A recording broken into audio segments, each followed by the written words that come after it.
Because it was here that the torture chamber and the dungeons were located, with the rack and the scavenger's daughter and other instruments of death and torture being used against their poor, unfortunate victims.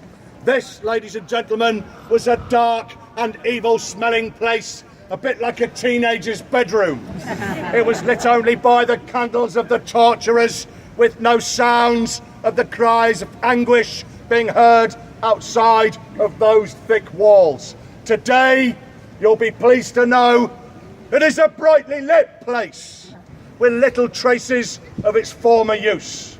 But for the gentlemen amongst us today, gentlemen only, gentlemen down there, gentlemen, there is still an association with torture, because gentlemen down there, deep underground, deep beneath the Great White Tower, there is a gift shop, which surely must be torture enough for any man. I've been married 3 times, fellas, I know all about it. Which mother-in-law are we going to start? All of them. Now, ladies and gentlemen, as I said earlier, all our kings and queens live here for over 500 years, and very shortly I will show you where some of them tragically died. But our stay here would not be complete without mention of the Tower of London Ravens. Now, the Ravens are members of the Crow family.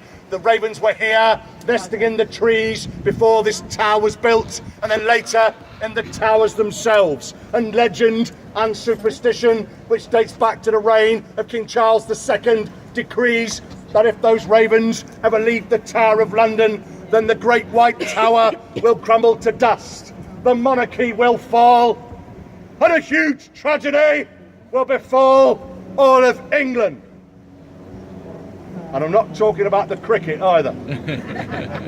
Australians? Yeah, the Ashes.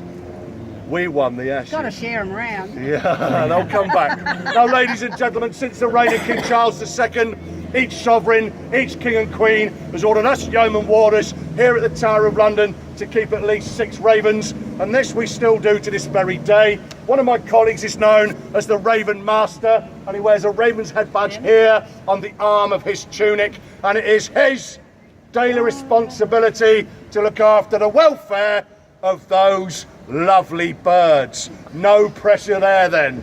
Ladies and gentlemen, please stand aside just here. Let me through. I'm going to lead you on to Tower Green, the village green of the Tower of London. Come on.